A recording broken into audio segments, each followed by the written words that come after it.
Yeah.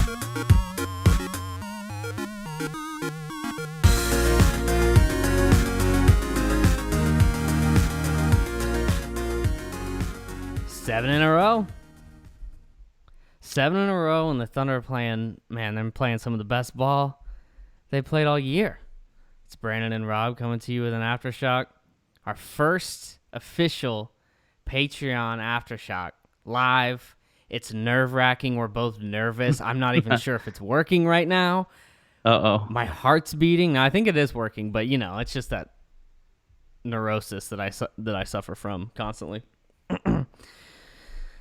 To everyone that has signed up to the Patreon, we appreciate it. We're going to keep pushing this thing. It's just another way to get extra support to keep us doing this. And thank you guys for just allowing us to do this and making us feel confident in doing it as well. This should be fun. Let's talk about that game. That was fun. It was fun, and I will admit to you that I was a little nervous going into it. Yeah, I didn't really get that. I mean, I guess, you're on the road. This team's obviously better at home than they are on the road, but Miami, even a playoff team in the East, is not a good team. Yeah, and they lost to the Bulls just before this game at home, which I don't know if there's a worse loss in the NBA than losing to the Bulls on your own home floor. Yeah. That's pretty bad. So that should give, going into the game, that should have given the Thunder confidence. But it's also one of those situations that you could totally see this team in the past laying an egg. Just totally, taking this team for granted, being like, man, Miami sucks. We're on we just whooped up on Orlando. We're playing good ball. We can just come out and just play half-assedly and win this game. They didn't do that at all. Nope. They looked good from the beginning. I think I didn't feel nervous going into the game, but I could have, if they had struggled in that first quarter, I could have sort of seen them kind of getting down on themselves a little bit, but that absolutely didn't happen. I mean, they looked good in the first quarter, and then the game was basically over in that second quarter whenever they outscored them by whatever it was, I think 12 points that they outscored them by in that second quarter after, outscoring them by 7 in the first. So 19 points going into halftime. Felt great about that, and just the way that they looked. It was awesome. Yeah, and it was all, man, it started with Paul George, 16 in the first quarter, and then up over the top comes Dennis Schroder off the top rope. On the heels of his fourth quarter the other night in Orlando, the dude's been on fire lately. And what's crazy about tonight is, what did he even finish with, Dennis Schroder? 28. 24 of those were in the second quarter. Yeah. Came off the bench. On 13 shots. On 13 shots, he had 28. And this dude's on fire. And I think when you have Paul George on fire and Dennis Schroder on fire, you're unbeatable. This team's unbeatable. Yeah, and not to mention you have Russ controlling the game, really. I mean, obviously, it's easy to point to those points that Paul George and Schroder scored, and that's what you have to do is score a bunch of points to win the game, right? But I felt like Russ, even though he, didn't shoot the ball a bunch, he had 10 shots, but 14 assists. It felt like it felt like he was controlling the game. He was getting whatever he wanted. He was getting guys wide open looks. 14 actually seemed a little low. I felt like he had a chance to get over 20 again. It just felt like he was able to do whatever he wanted whenever he wanted tonight. Yeah, that's just him, right? That's just what he does now. And the thing about Paul George too is it's not just scoring the ball. You can make an argument that, I was gonna say you can make an argument that his scoring has surpassed his defensive capabilities at times. But the fact that I even thought that maybe you can make that argument just shows how crazy good of a player he is. Because as we've talked about, he's probably the leader in the clubhouse for Defensive Player of the Year. Yet he's one of the league leaders in scoring, and that's not all he does. He's rebounding the ball at a career high rate right now. He's making plays for others. It's incredible, and night in and night out. One thing watching tonight, hit a Thunder record. 10 threes. I wanted him to shoot 30 threes. He shot 16 tonight. Would anyone be mad if he shot 30 or 16 threes every single night. No. Well, I mean, no, especially not right now. Like Right. you could make the case maybe like if he starts to struggle a little bit, then maybe you could like, oh, hey, bud, let's slow it down a little bit, but not right now. For sure, not right now. And it's like at the end of the game tonight, he already had the record. I think he may have been already been at 10. But Russ had that play where he drove down and got fouled and made the shot, and Paul George was wide open. I found myself like if Russ hadn't gotten that foul, like I would have been a little angry. Like let's just see how high he can get this. Right. But I don't know. Russ was still making the right plays, and it's hard to get on to him about that. But it was like I just want to see Paul George continue to shoot the ball. Do you want to hear something funny? And this is off topic, what we were just talking about. So, as I announced at the top of the show, it's our first night on Patreon. It's our launch day. Yeah. For live Aftershocks. Guess what? Patreon is down for maintenance. Oh my god! So we're getting tweets. Hey, I don't know if this is happening for everyone, but it says down for maintenance, and I thought it was just our page. And then I just go to the Patreon homepage, patreon.com, down for maintenance. Come on. So I just tweeted out the live link for everyone to see. Hopefully, people are flooding in. It's a free day. It's almost like another free preview. Another free preview for everyone. I mean, seriously though, this is the last one, guys. Yeah, you can't keep freeloading on us. Come on, man. Like now you're required to sign up if you haven't already. Yeah. Patreon is really letting us down. Okay, so admittedly, my brain was full of thoughts coming into this because I was worried about this whole thing, but now I'm relieved that Patreon's down. Now we can just do what we always do. So let's start at the top where I wanted to start. Is this the best stretch of the season for the Thunder? Won 7 in a row. Some on the road, some at home. Beat a lot of good teams in that stretch. 76ers, the Bucks. Whatever. You win a game in Miami, and I'll call that a good win. They're around a 500 team. I'll take it. This team's been good on the road all year. You've got some really good wins in this stretch. Would you say it's the best stretch of the year?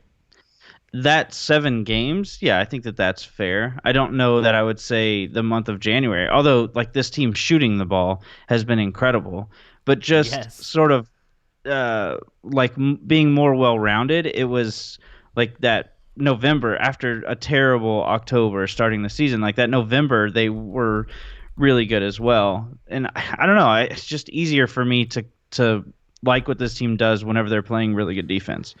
And that's not really fair because whenever they were playing great defense and struggling offensively, I was like, man, is this team ever going to figure it out offensively? And now they're really good offensively, and the defense is struggling a little bit. But yeah, I mean this 7-game stretch, beating the Bucks like handily. Like I know that game got a little close, but like the Thunder were in control of that game the entire time. And so yeah, I mean it feels really good. It feels really good right now.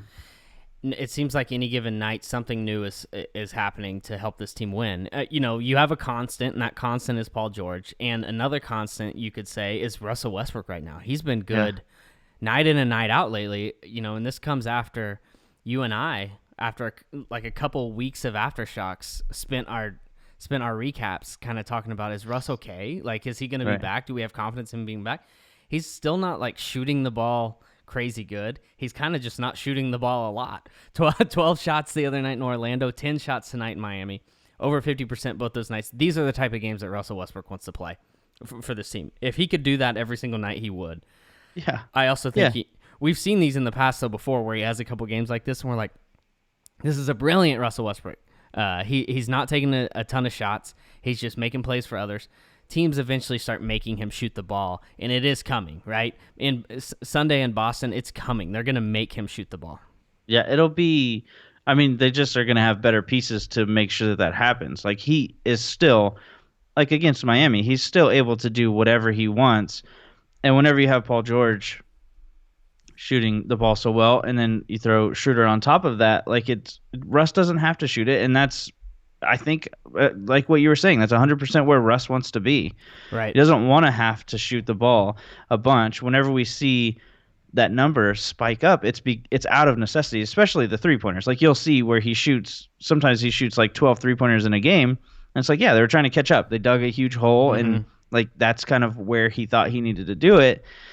But I do think that teams are going to obviously force him to shoot the ball a little bit more, but I still think he's going to find ways to kind of limit that as well. Like there's probably a happy medium in there somewhere where teams are going to start playing the Thunder a little bit more different, and Russ will have to figure that out. Like, and I don't worry about Russ. Like even whenever he was in that really bad stretch where he was shooting the ball so high volume and was shooting so poorly, like I still thought that he would figure it out eventually. Yeah. And so even if or when teams start to play the Thunder a little bit differently, still Russ is going to figure that out. He'll be okay.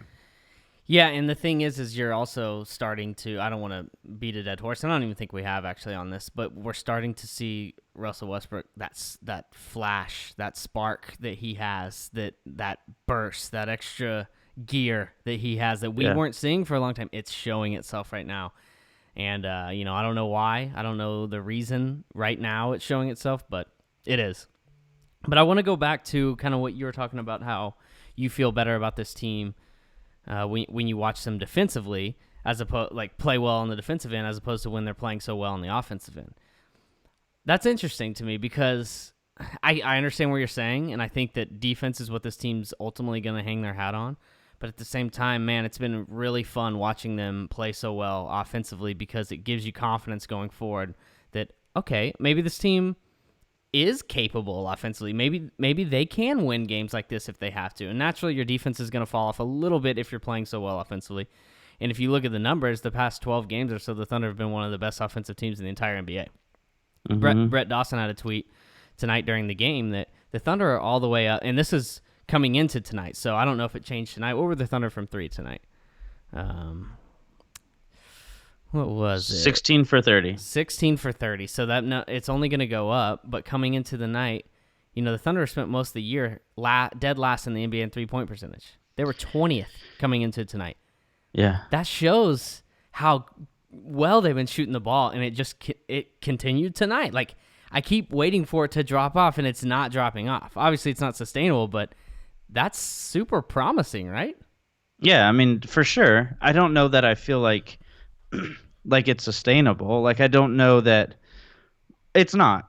What they shot in January, which I don't have in front of me right now, but as a team, what they shot in January from 3 was 40.4% from 3 in January. And a lot of that is going to come down to that stretch that they've had where they had 6 games in January that they won in a row, and then tonight. And so they were struggling a little bit. I think that they were 3-5 before that stretch in January. So the month started out a little rough, but yeah, I mean, offensively is exactly what turned it around for them. Mm-hmm. I mean, that's what it was. It was Paul George getting hot. Russ started playing better, more efficiently, and so that's exactly what turned it around. I just don't trust it, and I think that's why I trust that this team is good defensively. Like I don't doubt that. I know that they're good defensively whenever they want to be. They can turn it on defensively, and I'm not worried about that. But I just don't trust it offensively, and maybe I want to see it a little bit more. But it's the reason I feel better about them playing great defense is because I know that that's something I can count on. Like, this team isn't going to have to figure anything out defensively. Like, they're just good. That's their makeup, is being a really good defensive team. And so I don't know. Offensively, I hope that it maintains. And I don't have a problem with defense falling off a little bit if your offense is getting better. But yeah, I always feel like we're going to be able to point to defense and that leading to better offense for this team rather than just relying on Schroder getting hot and Paul George maintaining and, Russ not being forced to shoot it a bunch. I don't know. We'll see. I also think that just having this stretch offensively is maybe exactly what this team needed. Not in terms of wins and losses. I'm thinking big picture here. Because if you go through the entire season just, being the number one defense, yeah, you're going to have a really good record. But I do wonder at what point you maintain being a below average offense. I do wonder at what point you get frustrated and you say, like you just kind of fall apart internally a little bit because you just get a little frustrated and you kind of lose your way a little bit. I think this is one of those streaks when you're playing so well offensively that gives you extra motivation. Like Paul George has talked about all year, it's our defense that leads to our offense, and he seems so confident even in times where it didn't feel like he should be confident because this team struggled so bad offensively. Now they're playing so awesome offensively. You know that they believe in themselves, and now it seems like every part of their game is working. Yeah. And I think that's huge going forward. Well, and offense is a lot more fun to watch for fans than defenses. Well, especially obviously. when Paul George makes 10 threes. Yeah. Lots of fun. Whenever they look just easy, like he makes it look so easy that it's like, yeah, he's going to make them all. Like that's what he's going to do. It's always going to go in. And Ferguson, like whenever Ferguson has really gotten going, that's even enhanced this team even more. The fact that he is shooting so well and at a good clip of like 5.5 a game. Right. Like that's probably as much where you can point the finger as to why they're doing so well is that they just have these other guys where it was like Russ is going to have to figure it out or Paul George is really going to need to get going. Well, whenever you can count on Ferguson to also hit threes and where like he's gotten to the point where whenever he shoots it, I assume it's going in from three. Like he's just, I don't know. For whatever reason, I kind of trust it. And we didn't get any Ferguson tonight. I mean, well, he played. He was back after missing the Orlando game. Only took one shot, though. Hopefully that doesn't, just missing that one game isn't the thing that hurts him in his rhythm. Hopefully, he even looked out of it on the defensive end at times tonight, too. Mm-hmm. I don't want that to become a thing, but your point is well taken. It seems like when this team needs something, it happens. Whether it's Nader stepping up and having a big game, Ferguson knocking down shots like he's been, Grant, if he needs to have a 20-point game, sometimes goes out there and puts up a 20-point game. Like this team, it feels like the Thunder have never had this many contributors. Yeah, I mean, it sounds like you feel really good about how well-rounded they are built right now. I feel good about it, but I want more. Like I'm kind of like where you are at with the offense. That's kind of how I feel about this team, and I think that goes hand in hand, right? Because I am talking about the offensive end right now, and I think that's what it's going to come down to for this team's success. Like how often can you score? How efficiently can you score? Because I do trust this team's defense, but when it comes down to the playoffs, you're in the second round, you're playing a really, really good team, and the game slows down. Are you going to be able to score? Are you going to have 5 seconds left on the clock and the team is double team and the opponent is double teaming Paul George and Russell Westbrook's not able to get a good shot and someone else has to improvise and make a play? Is someone else going to be able to step up and do that? That's going to be the big question with this team. Yeah, and I don't really worry about the starters. To me, that's a lot on the bench. Definitely. Like, how is the bench going to react? And that's Schroder. That's Schroder that we're talking about, right? Like, we're seeing this work that he's putting in these past couple of games. Is he going to be able to do this at a high level consistently against big-time opponents? Right. Yeah, and how frustrated will he get if he's like starts to struggle even just a little bit? Like, how does he react to that? Because at times, it's not too long ago we were talking about Schroder felt like he let his teammates down, and Russ had to come out and say, no, that's not the case. Like that's not that long ago. These last two games, really, you're talking about 2 quarters, right? I mean, he kind of took over in the fourth, and then you have the second tonight. But I mean, it wasn't that long ago where Schroder was, I think, frustrated with himself and just feeling like he wasn't like upholding his part of this deal. And so I don't know. It feels really good right now, but I think it's important to remember like how recently some of these guys were just really struggling. Yeah, that's true, and it's easy to be a prisoner of the moment, right? Like It feels so good when this team's playing like this, and then you got to try to stay level-headed both ways. Like when the team comes out and throws up a stinker, you gotta stay level-headed and be like, hey, it's not the end of the world, because they lost to the Lakers at home and things felt terrible right then. Yeah. And then right after that, they reel off this winning streak, and they might be, as we said, playing the best basketball that they've played all season. Finally gained a game on Golden State after their 11 in a row. Is that important though?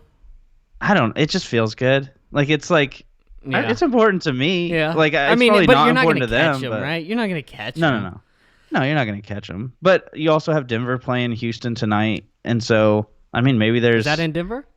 yeah, that's in Denver. That's going on right now. But I mean, no, you're not going to catch the Warriors. But it just kind of Denver's feels up good. 9 in the third. It like I think it just like whenever you see this team win 6 in a row and they haven't gained anything, it feels a little bit bad.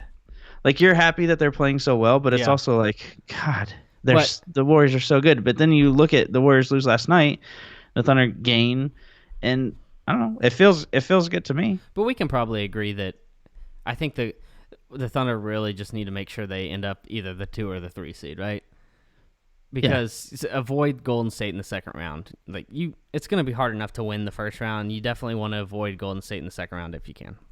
Right. Let's go back to Westbrook. 5 straight triple doubles. We talked about how he's playing some awesome ball. First off, does he catch Magic Johnson on the all-time list for second? I think he needs 17 more this season, which 31 games left. Mm. He's got 5 in a row. He's had 18. Something like that. I think tonight was his 18th. Does he catch him? I mean, he's got to put together a serious streak here, but obviously he's capable of it. It's always dangerous, like doubting Russ in these triple doubles. Like I've made so many mistakes thinking there's no way he can continue to do it. Just because I don't believe like national media that he's ruined this, that this is somehow a bad thing that he's doing it. It's incredible that he's able to do this. And it shouldn't happen as often as it does. And like he's incredible that he can do that. And so in the past, I've doubted that he will be able to keep that up because nobody has been able to keep that up except for really one guy. Right. And so now Russ is or whatever.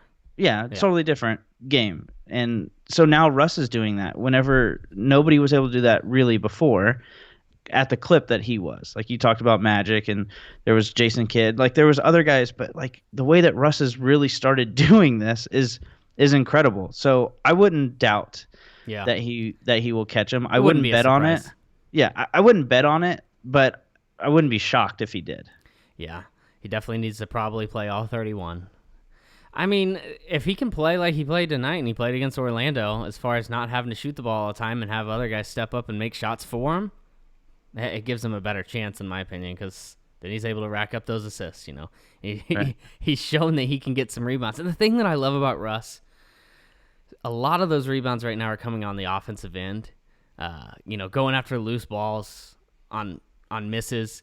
He's had some tips over the past few games where he tips in missed shots. Like, this is a point guard doing these things, man. You know how much those add up to and how much that contributes to the offense playing as well as they are. Like, you're only talking 2-4 points here, but those things add up and they spark the team as well, and they throw defenses off because oh my, this little guy's sneaking up behind us. I mean, he's not really little. He's a giant compared to you or I, but yeah, whatever. Among NBA duos, especially with the way they're playing right now, where does Paul George and Russell Westbrook rank? That's a good question. I mean, it sucks because you probably have to put KD and Curry first, right? For sure. It's annoying. But are they next? They really might be next. I mean, Harden and Paul will be up towards the top 5. Simmons and Embiid be up there. Don't really have anybody you can put LeBron with. You don't have anybody you can really put Giannis with. Yeah. No one to put Kawhi with, really. I mean, you can say Lowry, but I don't know if he's quite good enough to be in this conversation. Yeah. Yeah, I would say that they were Celtics, second. Kyrie, but who's going to be his duo? Horford? Like, I don't know. No. I mean, I think you got to have them at second. And there's a case to be made if Chris Paul is completely healthy that you could put them ahead of Russ and PG. But not right now. But yeah. Yeah, no, I agree. Yeah, right now it's not. That's not the case. I think you got those two guys those two guys would have to be second. Yeah, totally agree. Unless you go Doncic and Porzingis. Oh, Are they up there? it's like I'm kind of excited to just see what that looks like. Apparently, we're not going to see it this year though, but Yeah. And I don't, yeah, we can get into yeah, that it's later. going to be But interesting going forward though. Adams and Ferg back, as we talked about earlier. They both kind of struggled tonight. Adams just looked a little, sluggish maybe. I don't know. Like the thing is like Adams still made some nice plays tonight, but we expect a lot out of him now. Like he's earned it. He's earned the fact that we expect a lot of him. He's that good of a player. Wasn't his best night, but you don't want to spend your time picking apart these guys after a big win like this. But you saw yeah, some I rust just there. thought there's a little bit of rust, and we talked about this during the game a little bit, and we kind of differ on. Like, I just think Whiteside being a massive human Yeah. being is tough, and Adams shooting 6 for 15 tonight. I think that has a lot to do with just Whiteside just kind of there, um, and kind of in the way. Adams missed, obviously he missed some shots that he usually would make. Like those little flip shots that he had. I thought he looked just a little bit uncomfortable, and maybe it was the ankle. I mean, I don't Yeah, it could know. be. I totally expect him.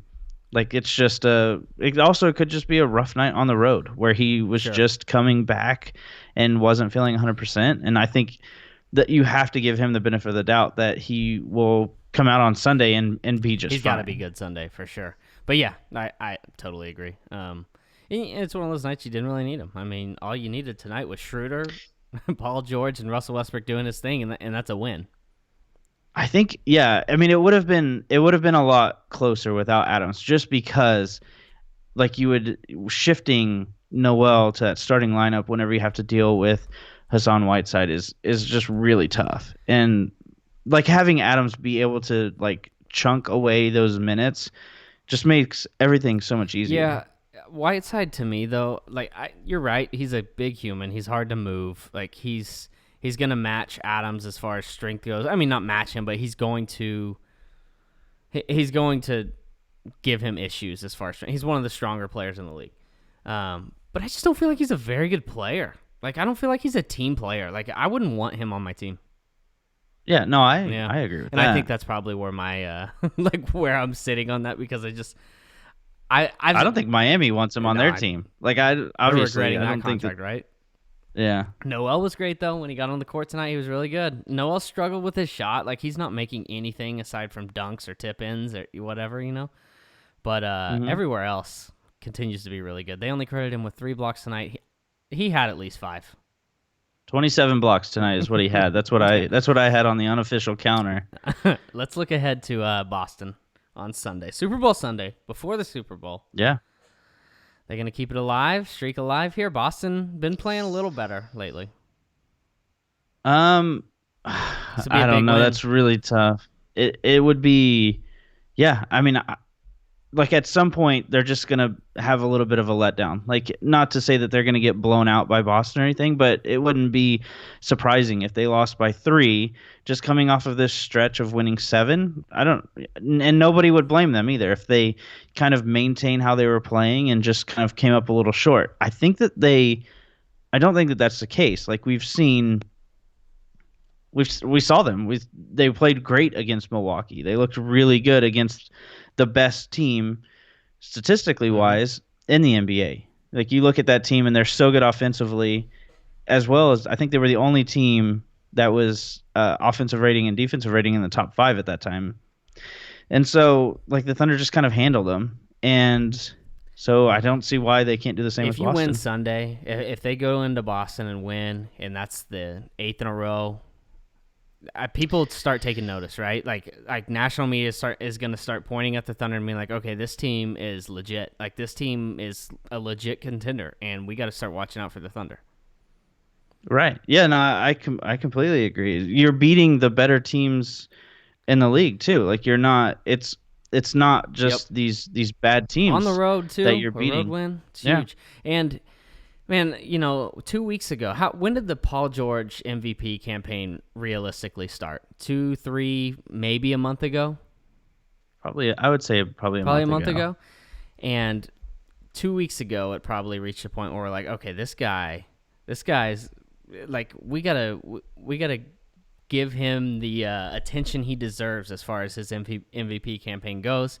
I didn't think that it was going to get stronger. I just kind of thought he was going to coast and be who he is and continue to be that and be a consistent Paul George doing what he does. He's strengthening it right now. Like this is incredible what he is doing. Like I just can't even explain it when you watch him shoot these off-balance threes and just make them left and right, and nothing is phasing this guy right now. Yeah, he does not.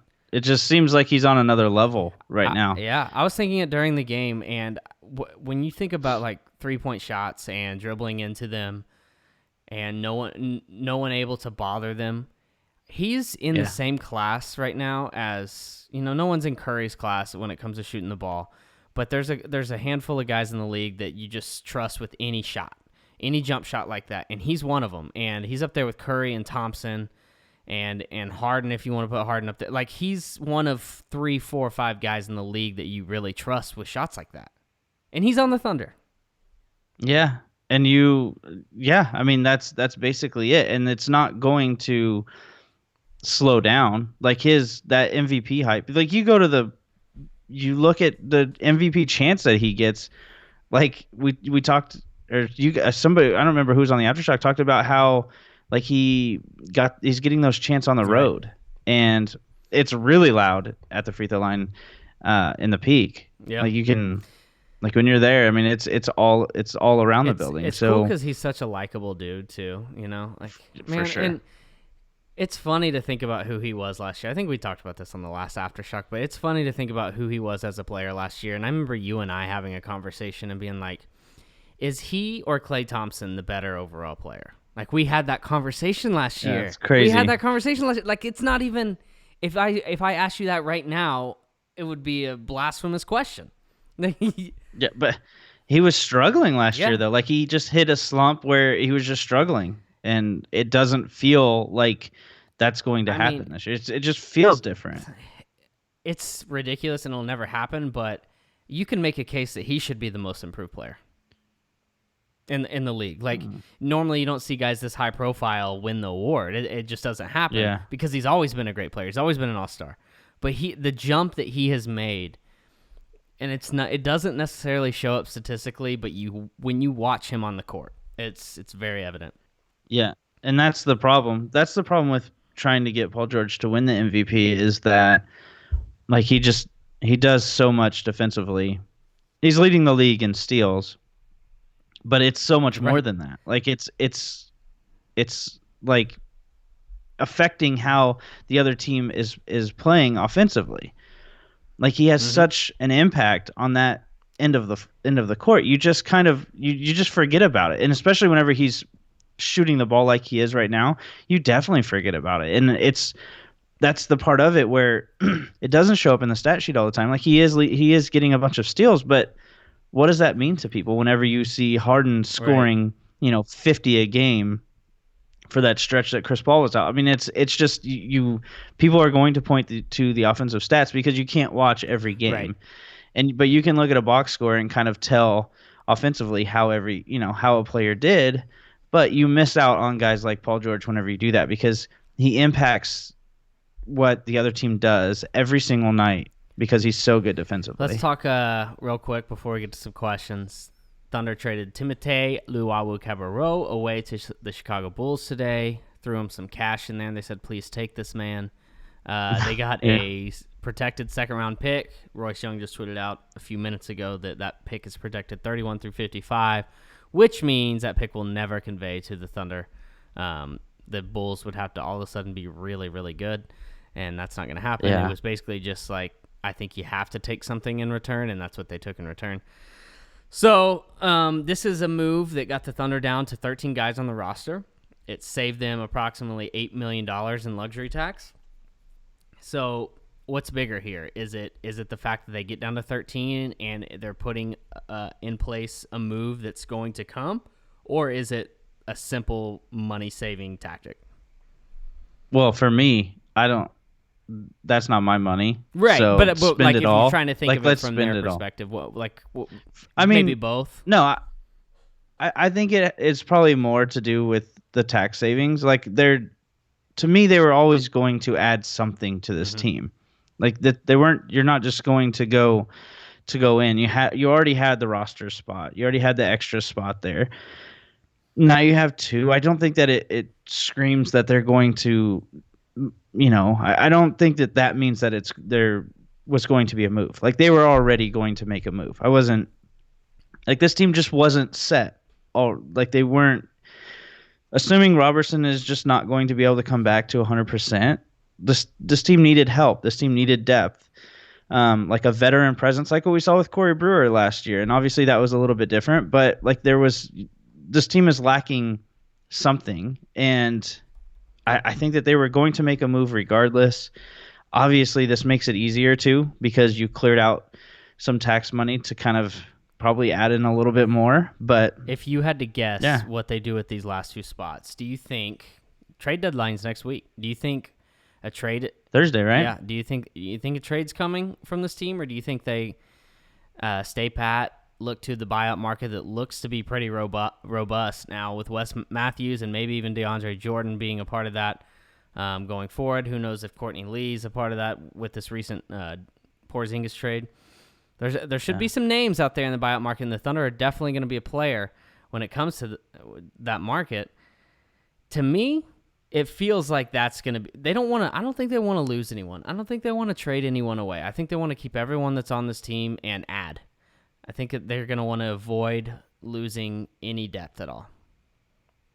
If this team was struggling like they were at the beginning of January, like I think that you could make that case that maybe they should try and change things up a bit. But like the part of the reason why this team struggled last year was that everything was new. You're trying to implement so much. And now it sort of feels like you've got a little continuity going, built off of what you did last year and kind of figuring things out going through this season. And so I don't think there's anything significant that this team is going to do in the trade aspect. Like I don't see that happening. Yeah. And whenever they make a move, I fully expect that they're going to add somebody. It's going to be in the buyout market. I agree with you. I wouldn't be surprised if what they do is they add one buyout player and they sign someone like Burton for the rest of the year. Right. That would. Yeah, and Burton's not somebody that you're going to be able to count on in the playoffs, but maybe going down the stretch, like maybe a game against, like we had tonight against Miami, where you don't let that slip away at all, and you can rest those guys, and then you have a guy like Burton that you can throw in there and just kind of get him a little bit of run, and I don't know. And he's somewhat of a flexible guy too, because you just lost TLC, and not that TLC was playing at all, but you've seen Nader. He's been struggling here of recent games. He had a nice stretch, and he's capable of having more nice stretches, but he's also a role player, and he's going to have times where he struggles. Alex Abrinas, do we know what to expect from him? He's played, what did he play, a couple minutes tonight. He played 6 minutes against Orlando. We don't know what to expect from him going forward. So it is nice to shore that up as far as the wing goes and just have another guy you can throw out there if you need to, and Burton's shown that he's not scared to go out there and do that. And if anything were to happen to Patterson, if he were to, get hurt or something, you can slide Burton down to the 4. He's kind of one of those positionless guys, and I think he just kind of fits in as that utility guy. Yeah, and this team is the end of that bench is I just feel like it's open, and something I don't know. They definitely feel the Thunder feel. They've said it like you've heard it from Presti, and you've definitely heard it from Paul George. Like they feel like they have a chance, whether that's right or wrong. Like they believe that. I didn't think that going into the season. Like I thought maybe they would have tried to save a little bit more money this season because Golden State is just so good. Like it's ridiculous how good they are. But they believe it. Like you hear Paul George talk about this team, and he thinks that they have a chance this season. Like to me that screams organization is talking about that, and they all believe it. And because of that, you have to add something to this bench. Shooting probably, but you have to add something to where you have a little bit more depth going into the playoffs. And not only that, but just kind of maintaining health to get to that point. It definitely feels like culturally this team's in a better place than they've been in a really long time. This team seems to love each other. They're friends. That you see, like the thing we tweeted out tonight that Vox Sports showed on the broadcast, the little dance between Jeremy Grant and Steven Adams. Like, just little things like that you're seeing every single game. The other night you had Jeremy Grant and Paul George do a post-game interview with Leslie McCaslin where they traded roles, and Paul George pretended he was Jeremy Grant. Jeremy Grant pretended he was Paul George. Little things like that just show you how close these guys are, and I think that stuff really goes a long way on the court, even. For sure. All right, let's do some questions, wanna? Yeah. Social media inquiries. All right. Hold on 1 second. There we go. Okay. All right, from Ben Burke at Ben Burke Burke 10. Which Thunder players would look the best / worst in a headband? This is a good question. Ben always has good questions for us. So I'm gonna start with somebody that I think would be the worst. Okay. And to me, I can't see Russ with it. Just would seem wrong to see to see Russ with a headband. Yeah, I agree. I think his head shape isn't good for headbands. It's very round. And then also, the thing about headbands, too, Nerlens might look a little weird in a headband. Real skinny, just a slender head. I don't know what he'd look like, but he'd look like something. You can't be bald and wear a headband. I mean, you can, but it looks weird. It's like, what are you doing that for? Yeah, there's been a couple of Jared guys, Bayless. But I agree. Jared Bayless is the one that I thought of, yeah. And that's it. He's the only one. Who's best? I mean, you kind of got to go Adams Dennis there. Schroder would be bad in a headband. He fits the bald description. But didn't he wear a headband one game or something? Am I making that up? He might have. I don't know. All right, who did he have a cut? Somebody had a cut, and they had.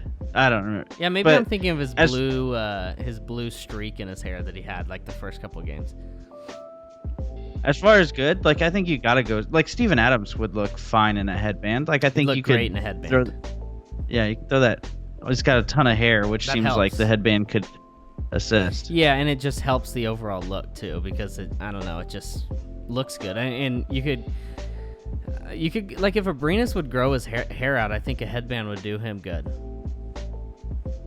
Maybe. I don't know. It's I just feel like a white guy in a head, like Abrinas in a headband. I don't know, but I will say, if anybody could use the headband, I think it could be Schroder. I feel like he sweats more than anybody else, and if you could catch some of that with the headband, he'd go through a lot of headbands. He's a sweaty dude. But... He is a sweaty dude. Yeah. From Bam Bam on YouTube.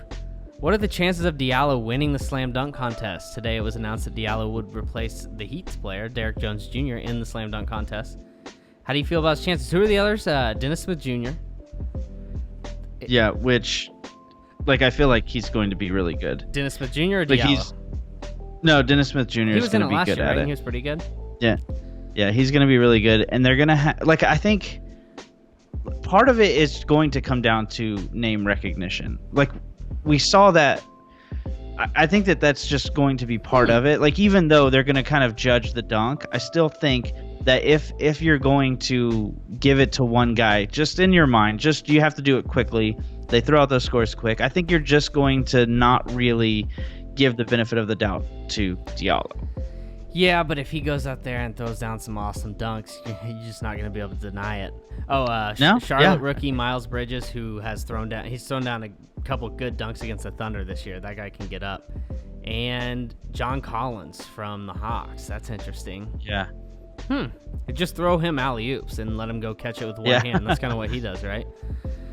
What do you think? I think he's got a shot. I think Dennis Smith Jr. is going to be tough to beat.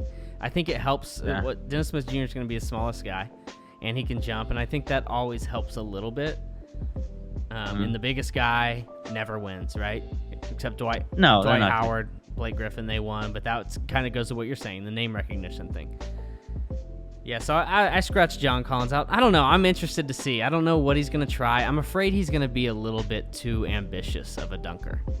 You know what I mean? I kind of hope he does Yeah. though. Like I feel like that gives him the best opportunity is to really like go out there and try to go above. Yeah. Got to go above that rim. You if you want to you dunk got to it, make you know? sure your hand touches the rim on a dunk, and the Yeah. ball goes in, and the net moves, and then yep. Get counted for those. That's the definition of a dunk right there. Yeah, we have a lot of questions here about are the Thunder ever going to lose again? But one of these questions I do have here. It was at m.bop. Okay. M.bop. He says, "Can anyone beat us if we hit the 3?" That's a really good question. I mean, yeah, they can, but the Thunder are really, really hard to beat if they're making the 3. And that's the weird thing about this team, right? Is because most of the season you're like, okay, you don't want this team shooting more than 25 threes a game. When they're shooting the ball well, you can't really argue with it. And now hopefully this isn't some hot streak that they're just like the numbers are evening out and they're just gonna start jacking up crazy threes down the road and not make very many of them, and it just ruins their entire offense. Hopefully that's not the case. But man, if they shoot how they've been shooting, obviously I think any team would be really hard to beat, and especially the Thunder I think they've been second in the NBA over the past 10 games in 3-point percentage. Mm-hmm.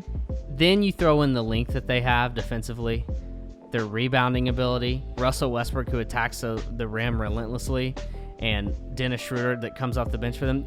It's really, really difficult to beat.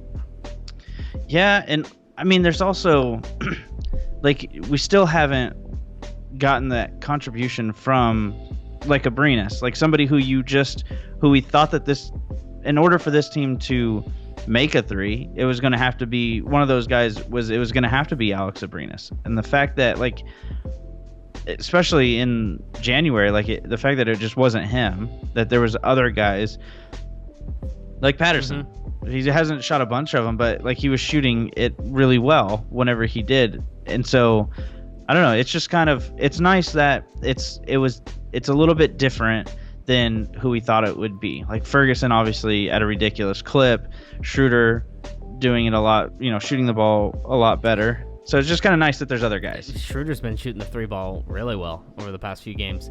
Almost from like the same spot on the floor too. That's true. Yeah, it's just nice to me to be able to see them win games in multiple ways. Like that's big to me, and they don't have to play a certain way to win. From Joseph at Urban Boy 23. Since Billy spread Russ and PG minutes, meaning since he staggered Russ and PG, they've been 7-0. Is this the winning formula? So I will say, obviously, it's working right now. Crazy, they're undefeated since he started doing it. But does it worry you at all in the playoffs about having these guys?